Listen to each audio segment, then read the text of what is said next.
Hello and welcome, friends. I hope you are enjoying a cup of tea with me today for our chat on a question. I have 3 clients, and actually, this is funny.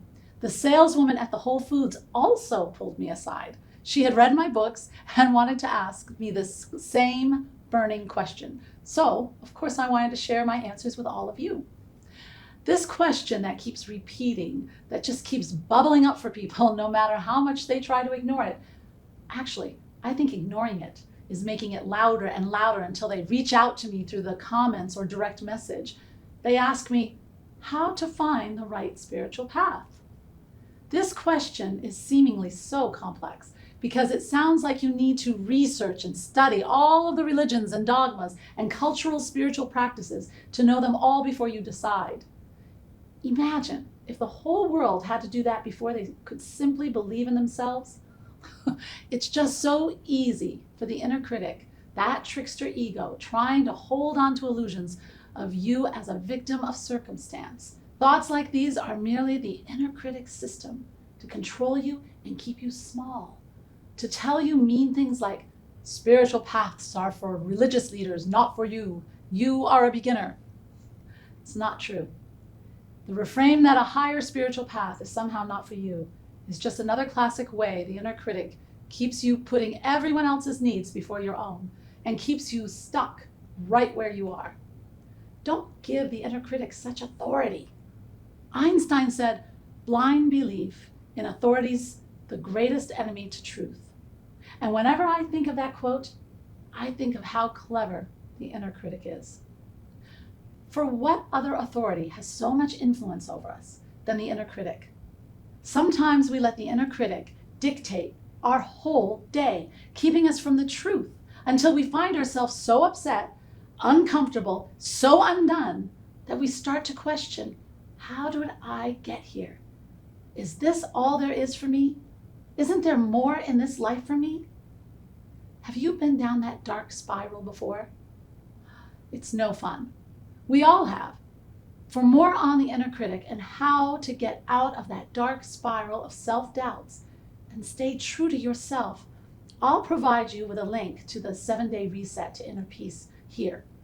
This is an amazing free resource. Use it. Go from putting yourself down to lifting yourself up. If you hear your inner critic say things like, if you don't know how to find the right spiritual path by now, then you should stay right where you are until one appears. Oh, wouldn't that be a sight? If your spiritual path just magically appeared like the yellow brick road or something. You know what? You don't need to look outside for the path. It's not on a map. It's not in a book. Although those can be exceedingly helpful to fortify your resolve and your inspiration while walking on the path, but rather the answer to how to find the right spiritual path is so natural. It's innate. You see, it begins when we are very, very small with the true question, the bravest question we ask ourselves, the bravest question we ask the world, and we start asking it before our inner critic even has a chance to develop. The bravest question to find the right spiritual path is, why? Asking why is how we learn how we got stuck in the first place.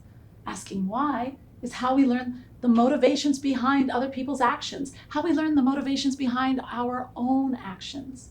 Asking why is the quintessential sign that we are ready to participate in our own spiritual path consciously with purpose and clarity.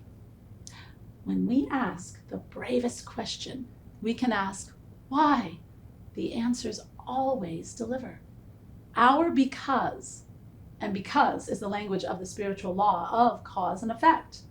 Because always reveals how to find the right spiritual path because it tells us the cause and the effect of our actions. Because always reveals the spiritual path we've been taking from the present to the past. We can see where we've come from and why, which is just so empowering. Our beliefs about ourselves and our beliefs about the world, right?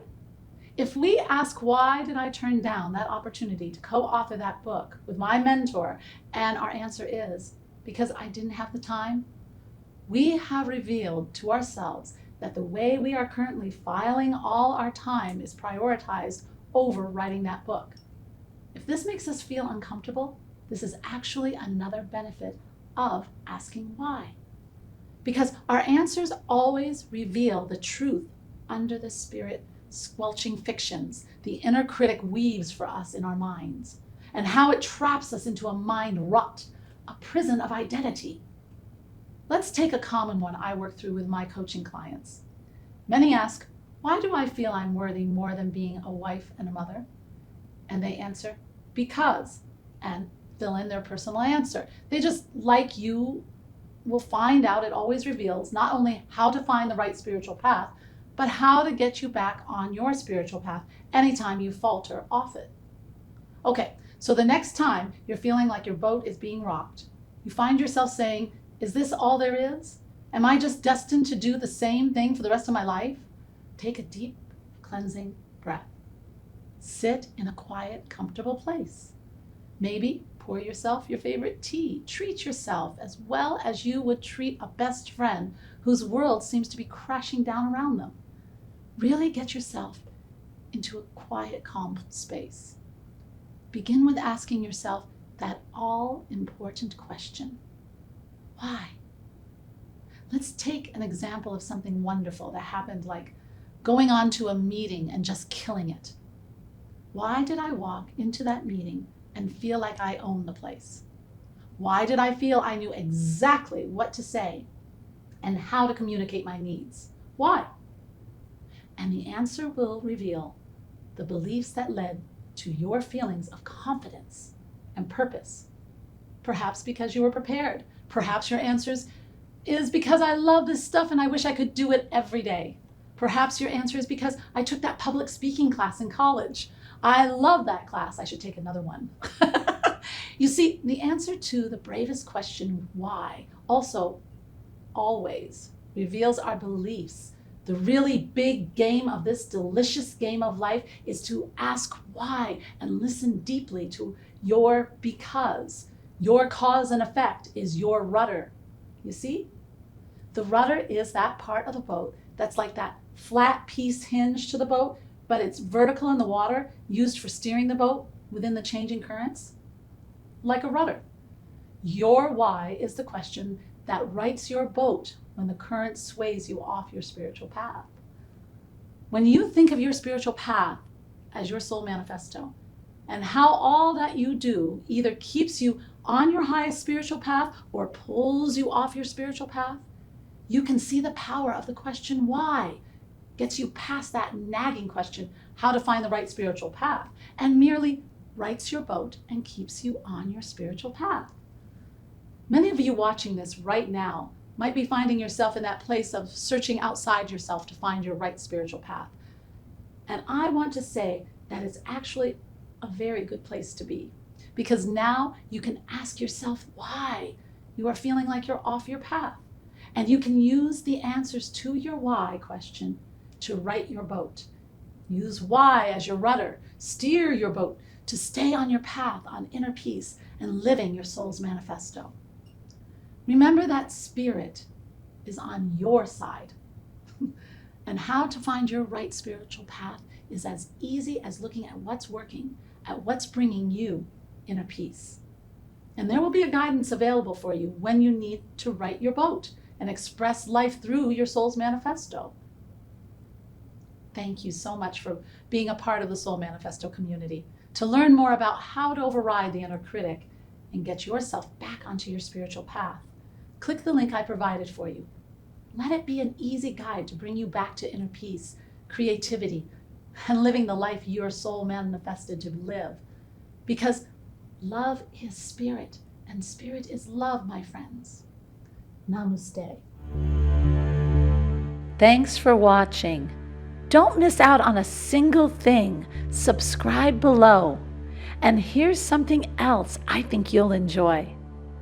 Namaste.